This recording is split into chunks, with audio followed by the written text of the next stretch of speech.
I'm Tim Ventura from AmericanAntigravity.com, and I'm speaking with Dr. Stephen Greer, ER trauma physician and former chairman of the Department of Emergency Medicine at Caldwell Memorial Hospital. However, you probably know him better as the founder of both the Disclosure Project and Space Energy Access Systems, which have provided a ray of hope for millions of alt-science fans around the globe and brought the serious discussion of UFOs to the United States Congress. Both Disclosure and SEAS are exemplary organizations. Disclosure has assembled a dream team of expertise to provide unparalleled, credible commentary on the truth behind the UFO phenomena, and SEAS Power has assembled a cadre of investors to work on finding and funding the next big step in breakthrough energy technology.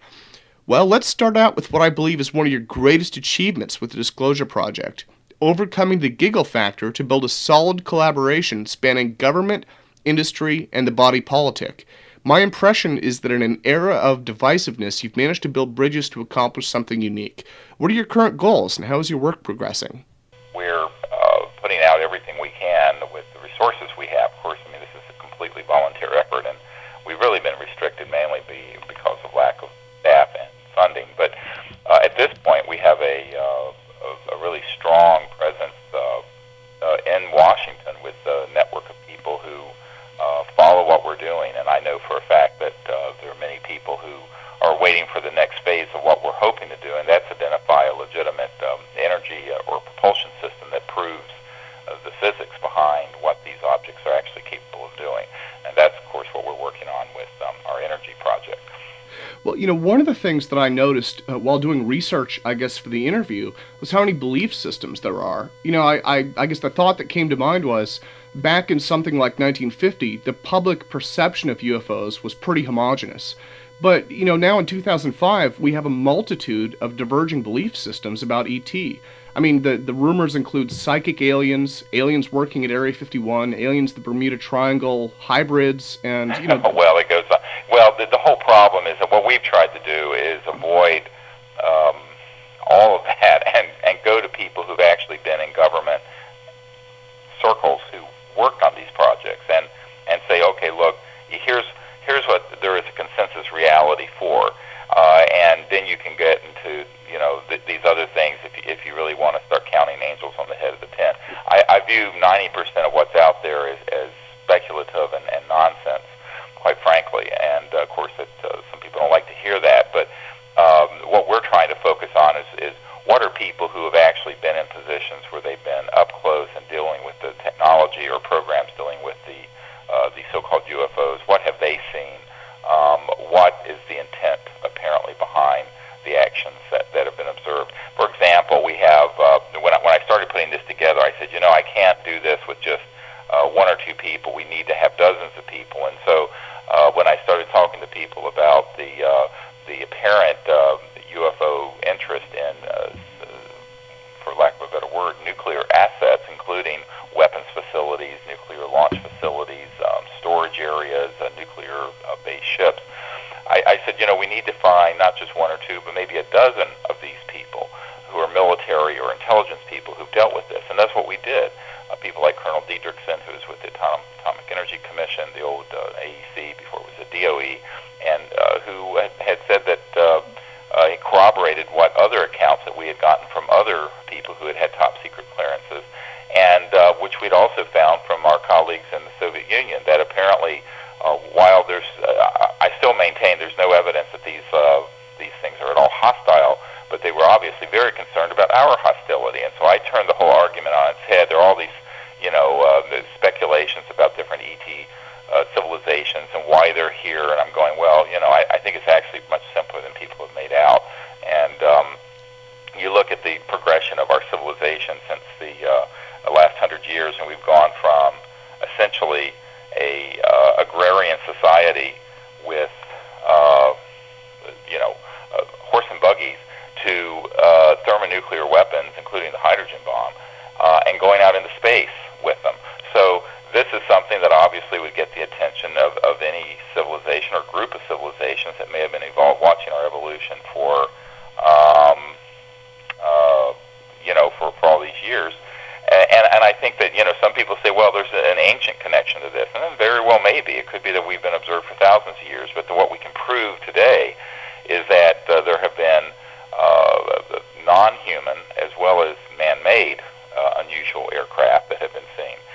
And one of the problems is that you have to be able to then discern between which of the reports are dealing with very advanced man-made spacecraft or aircraft that are being made by a consortium of companies such as Lockheed and SAIC and Northrop, and what is actually of extraterrestrial origin, it's called the NSA ETVs, extraterrestrial vehicles, which is the term used there.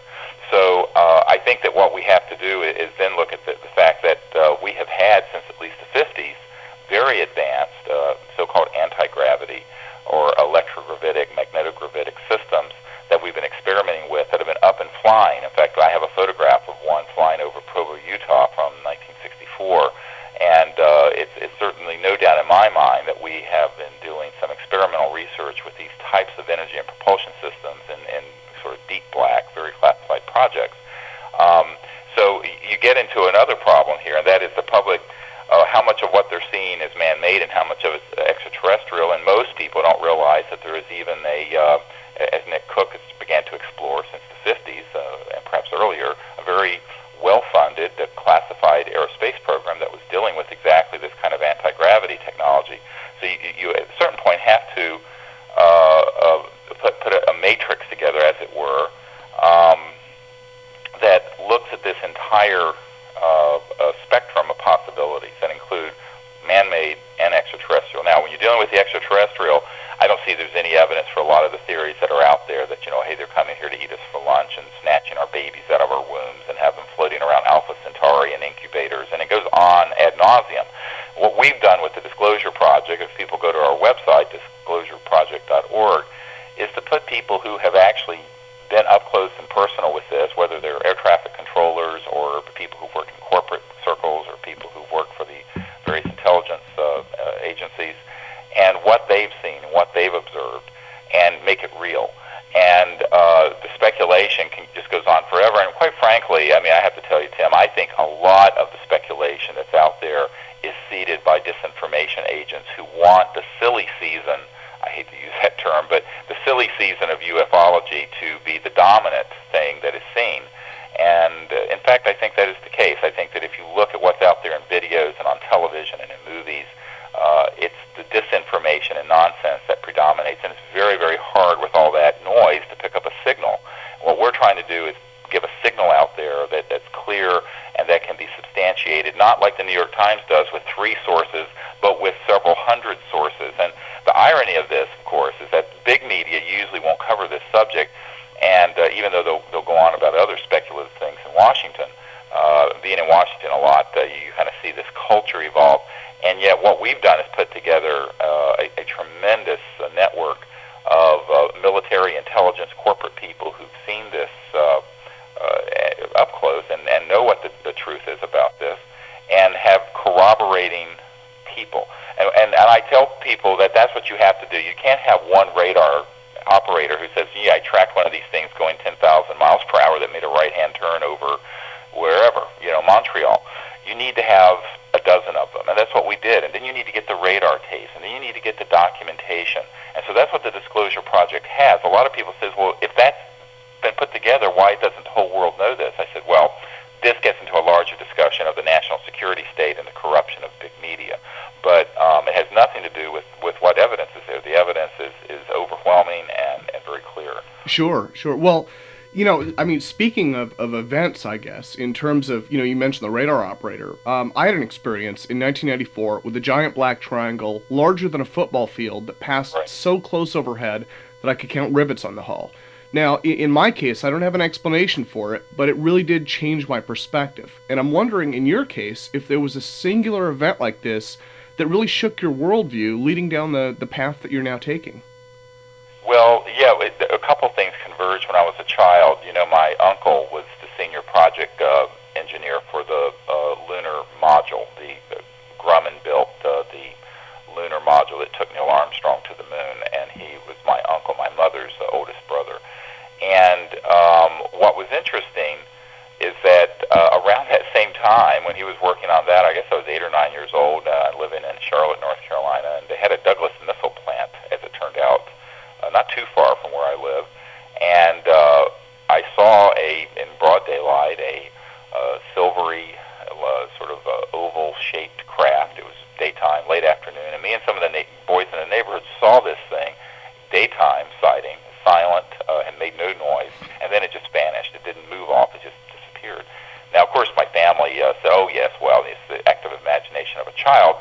8 or 9-year-old boy, when you see something like this, you know what you've seen. And so it ignited a lifelong interest in this subject, and that's really how I got interested. In fact, I was a little bit like Richard Dreyfuss in the Close Encounters of the Third Kind. I collected every magazine and book I could as a little 8, 9, 10-year-old boy on this subject, and read everything I could and got every photograph I could. I was just absolutely enthralled with the whole idea of it, and so that's really how my interest began.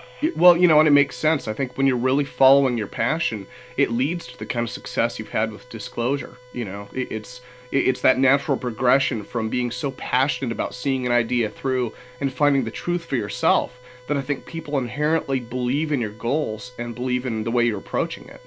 I've noticed that there's some overlap between UFOs and I guess the research that I'm doing into anti-gravity technology. And I think part of that is most people take it for granted that UFOs use a type of advanced propulsion, and then they further assume that this involves gravity control. And I guess what I'm wondering is, with the multitude of stories out there with divergent claims, do you have any thoughts on kind of the best avenues for research?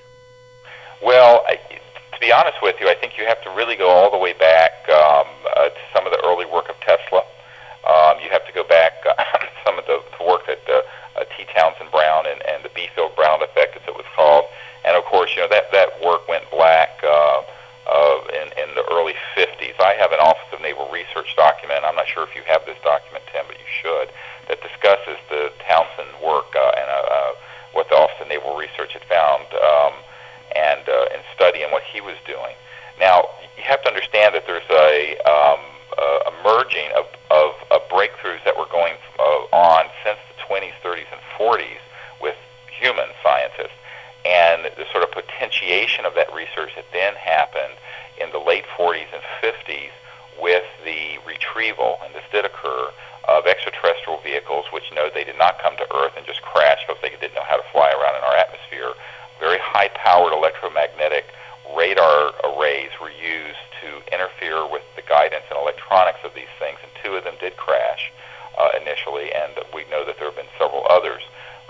I have a top-secret guy who's worked at Fort Huachuca for Army Intelligence, and there's an underground base there, facility, not right at Fort Huachuca, but attached to it, and that's all I'll say, where he has seen 9 separate extraterrestrial vehicles that are in storage there, and a number of extraterrestrial bodies, and some of those date back, way back to the middle of the last century, the mid-20th century. Now, what that means is that as I'm sure you have seen a memo from Canada from 1951, where it's describing the fact that a group headed up by Dr. Vannevar Bush was studying the modus operandi, I'm quoting here, of the UFOs that had been retrieved. And this is an uncontested top-secret document from Canada that accidentally got declassified in the 70s. We have it. And it's interesting because it talks about this project that was studying the propulsion and how these so-called UFOs operated. They were called flying saucers back then, to be honest with you. And these extraterrestrial vehicles were being studied, and a very, very high-profile team, although very clandestine work, was being done, headed up by Dr. Vannevar Bush, who also headed up, by the way, the Manhattan Project, and a lot of the work with the development of the atomic weapons. Now, in this top-secret document, it clearly states that the secrecy surrounding that project of studying how the UFOs are operating is more tightly held than the development of the hydrogen bomb. Now, the reason that's significant is that the hydrogen bomb had not been detonated at the time that this memo was written. And so this top-secret memo, and there are others like them that we've accumulated. We have over 5,000 pages of government documents from the U.S., Canada, the old KGB files, Spain, all over the world, Great Britain. And it's a very interesting thing. Most people say, well, where's the smoking gun in it? I say, well, we have thousands of smoking guns. Which one do you want to look at? And it's interesting because, but historically, what you need to do is then understand that the early work that had been done by some scientists like T. Townsend Brown and Dr. Beefield and others was merged in very classified projects, and mainly in the aerospace industry. Lockheed Skunk Works, Northrop, later SAIC got involved with these things. RAND Group, studying the physics behind the high voltage electrogravitic and magnetogravitic effects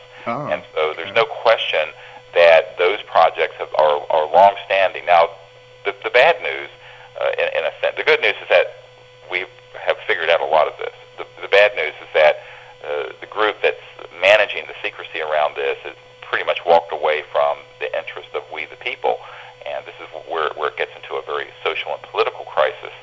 Just as Eisenhower had warned us, beware the military-industrial complex, and he wasn't referring so much to his colleagues in the military, he was a five-star general and a conservative Republican, as the corporate kleptocracy that was going to get the funding and the classification to run with this stuff and hide it. We have one of his witnesses, Brigadier General Steve Lubkin, who was a young aide working with Eisenhower directly in the White House and witnessed how Eisenhower had been, quote, stabbed in the back and had been betrayed by those interests that he later warned us about on his last swan song speech to the nation in 1961 when he left office. So I think people have to understand that there are extremely well-developed prototypes and craft that are out there, many of which have been seen by people like you and others, that are man-made and that are, if you will, anti-gravity or electrogravitic, and that deal with propulsion, dealing with the neutralization of mass inertia. There's two things here. I don't want to get too technical, but mass inertia and gravity, and they're not necessarily the same, as you know. Yeah. You have mass inertia out in deep space where there's virtually no gravitational pull. But these technologies cancel that, essentially. So an object can appear to float, or it can be moving at an enormous speed and make a right-hand turn without the occupants feeling it, because it can be adjusted internally for those so-called G-forces are controlled. The other thing is that they can appear to disappear. Now this gets into a little stranger, because if you take these physics a little further, you can do, and this sounds like Star Trek, where you actually, quote, dematerialize an object. And what that means is that the resonance phase of it has shifted so that it is no longer in a frequency at the speed of light. And it just disappears. So you'll have an object there, and then it'll phase, and boom, it's gone. And we have many, many accounts of this, both on radar, but very well-trained observers who've seen this.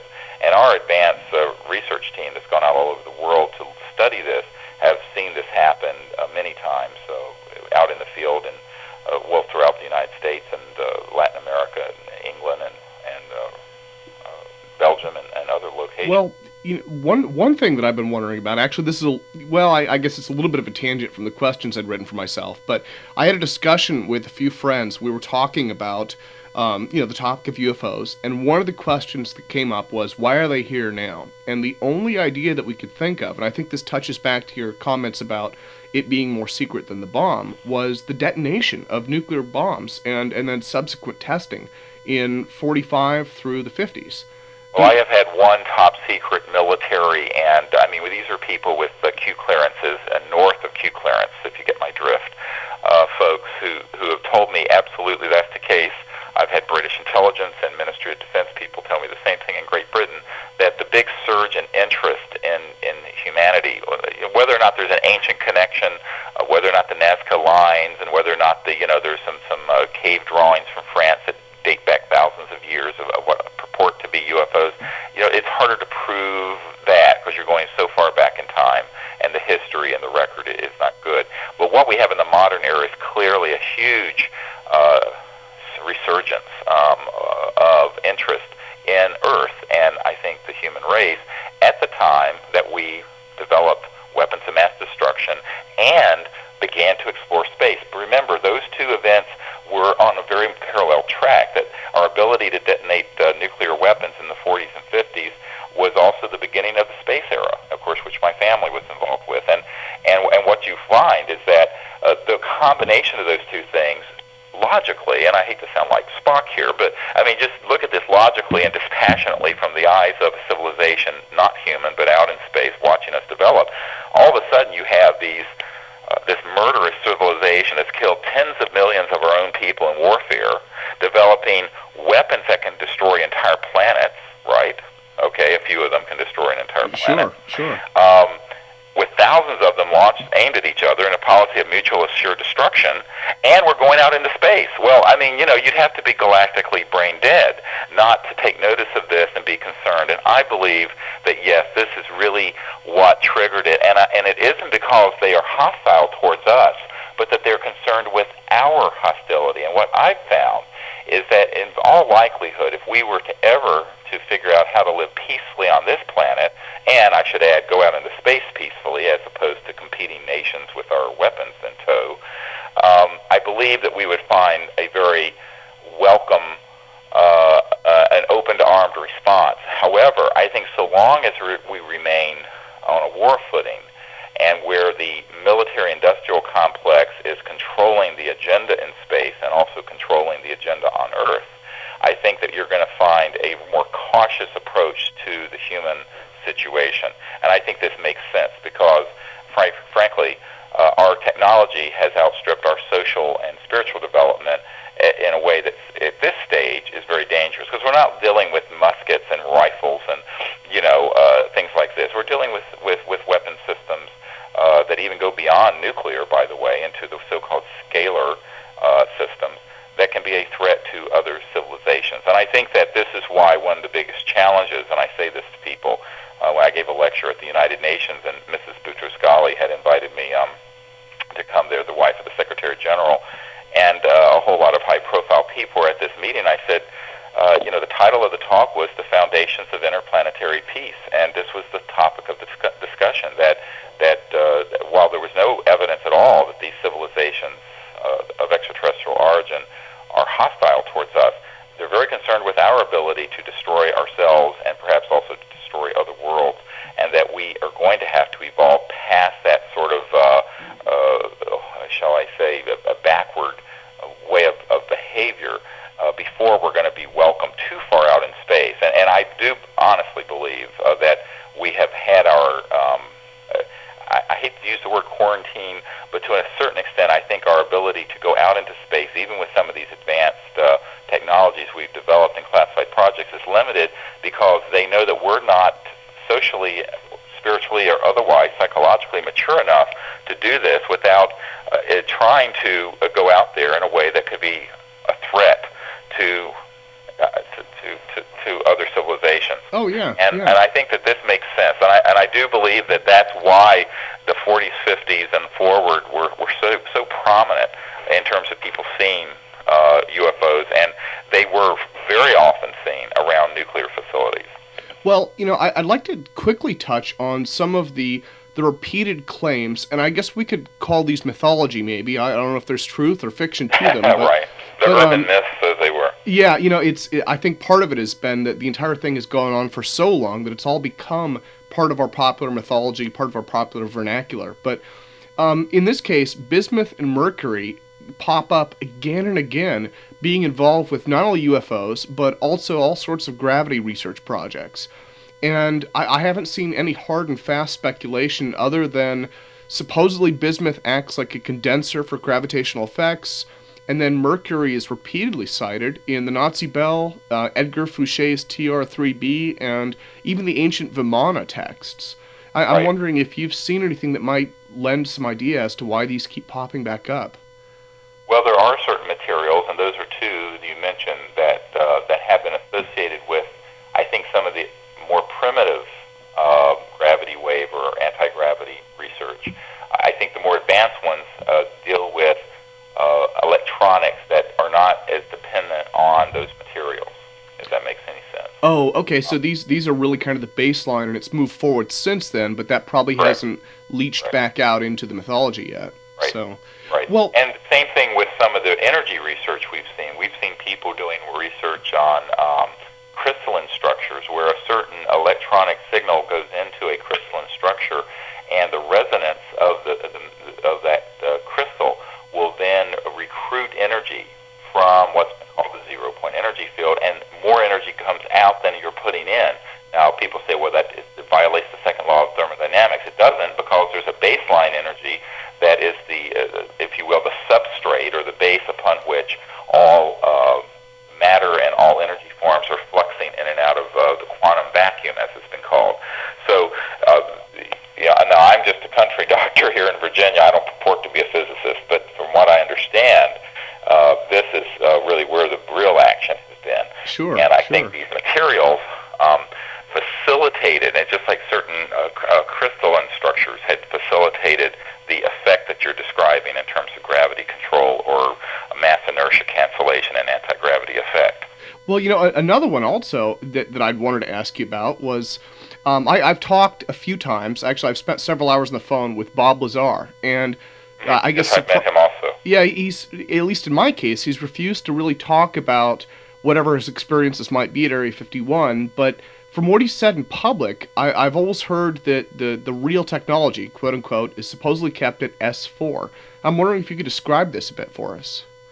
Well, this so-called Area 51, its heyday was the 60s, and this is a shock to people when they hear it. Its heydays were the 60s and maybe up into the 70s. It was a less important facility later. And today, it's not that there is nothing of importance there, but the real action is going on in areas of Utah. There's an underground facility up near the not too far from Provo, and also in the high desert, in the Edwards complex, and in a few other places in Australia, and a couple others that we've located where we have people who've been in those facilities. So, but yes, there have been historically very important research projects related to so-called UFOs, both the extraterrestrial origin, but also man-made systems that are, if you will, reverse engineering them, and also kind of bringing together basic human understanding with some of the materials and some of the metals and metallurgy and sciences that they've retrieved from extraterrestrial vehicles. And certainly this area in Nevada was an important area, but I think that its apex of importance was in the 60s and 70s. Oh, okay. Well, I'd like to move on to a subject that I think is both close to both of our hearts, which is really discrimination. And I guess this not only happens, but it appears to be a sanctioned discrimination against UFOs, anti-gravity, ESP, and pretty much everything out there that falls outside of kind of the quote-unquote mainstream belief system. The phrase, "it's not real," is just as degrading as any racial slur, and I think it's especially hurtful when it costs researchers grants or even their jobs and families. And well, I'm wondering... and this is what's sad about it, is that there's a hell of a lot more proof for the existence of this subject we're discussing today than for a black hole. No one's ever visited a black hole. It's only been detected by its perturbations and effects secondarily. Same thing with subatomic particles. Most people don't realize in physics, a lot of the things that are people hang their hats on have never been directly observed. I mean, we're talking about a subject where there are 3,500 landing trace cases where there's physical evidence, experimental evidence. At this point, 450 top-secret military witnesses who've seen this stuff up close and personal, who were cleared to carry nuclear weapons, for God's sakes, or even launch them, who are given testimony. Thousands of pages of uncontested government documents, and yet this giggle factor. And I will tell you that the people in the intelligence community I've spoken with have said the deliberate ridiculing and trashing of the subject is how they've contained it more than anything. That and the corruption of big media. Well, now, you have to understand that a lot of people who are put forward to come out to the public and say, "Oh, this is all nonsense," are on the payroll of the intelligence community. For example, back in the 60s, Donald Menzel was the guy to do that, a Harvard astronomer. "Oh, this is all nonsense." Well, I have a document naming him as one of their advisors on this. Sure. So he was taking money. He was presenting himself to the scientific community as a dispassionate scientist when he was a corrupt shill for this kleptocracy of covert programs, taking money through the back door through the agency. This is uncontested. It's a document I have, and he's named in it. And same thing with the Condon report that was done at the University of Colorado that debunked all this. Dr. Robert Wood, and also documents that I've acquired, proved for a fact that Dr. Condon, who presented himself as a dispassionate scientist, who I'm going to tell the truth about what UFOs really are, and then came out with this completely debunking whitewash report that ridiculed all of it, he was on the payroll of the agency, and I have a document naming him.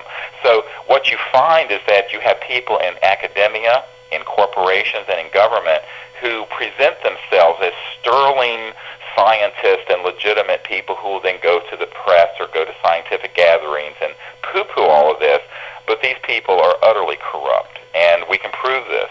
So this corruption is really the name of the game, and unfortunately, the masses don't get the benefit of what the truth is. Now, the flip side of that is that they've won some of those battles, but they've lost the war, and here's what I mean. More than half of America believe that there's and that's a consistent number. So more people think that this stuff is real than voted for any of the recent presidents, none of whom have really gotten over 50% of the electorate. So what you find is that they've tried to keep this contained, but they've contained it from not so much the masses, but they've tried to contain it from polite society, what you would call your prestigious scientific institutions and media. For example, the New York Times has an stated policy of redlining anything about UFOs. They will not report anything on it. Well, so you have to ask why. Here the Disclosure Project puts together not 2 or 3 sources, but dozens of top secret insiders in government, and I'm sitting there briefing a sitting CIA director on this stuff, and the New York Times refuses to have one story about it. So you have to understand that the big media is the only thing in our society more corrupt than the big corporate and government world. The big media is the most corrupt institution in America. Well, that's why I'm wondering if it might be helpful to pursue it as a civil rights issue in terms of, again, I mean, discrimination against people. We're not allowed to do it on the basis of race, gender, religion, or a variety of factors. And yet, if someone says, I believe in this event, I believe in this to be truthful, and they could get fired from their job, they could lose their family. We have a pilot who's a 777 pilot for a major airline who was being threatened with being sat down because he was not only had seen one of these objects, but was involved with our project, and that actually almost went to litigation.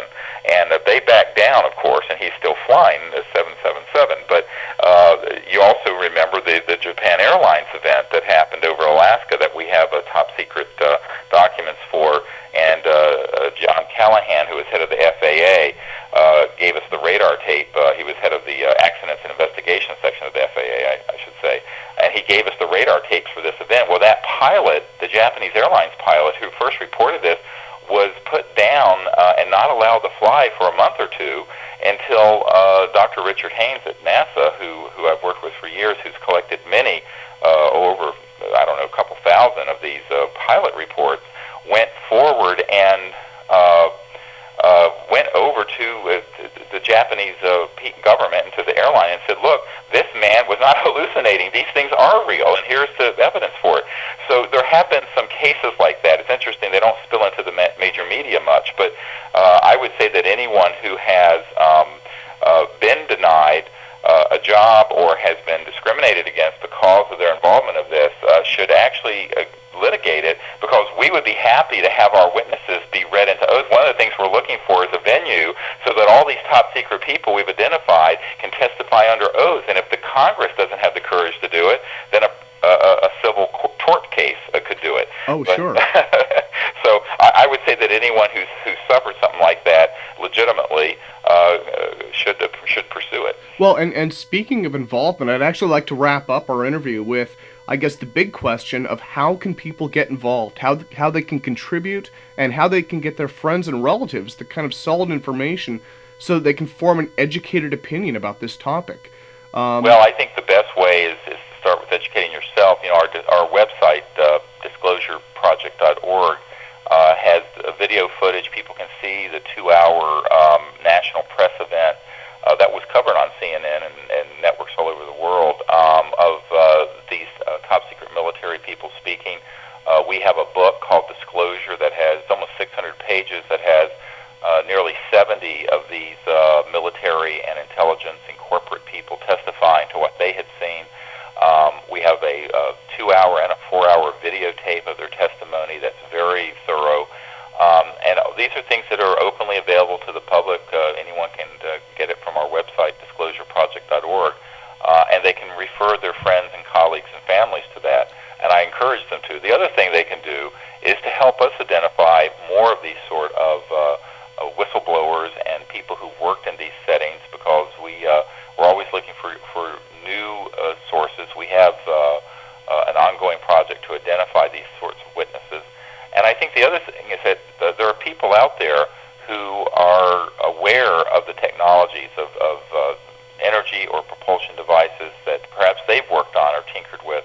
And we have a separate corporate effort right now trying to develop a energy device, energy or propulsion device that proves the physics behind what people have observed. And so anyone who can help us with that, I would encourage them to contact us. Okay, and that would be the Seas Power website at seaspower.com, right? Right. Okay, so disclosureproject.org or seaspower.com. Well, thank you again for your time. I sincerely appreciate it. This has been a wonderful opportunity to cover kind of a unique subject matter with, the recognized expert in the field. Well, thank you. I appreciate your help. Thanks again. All right. Bye-bye.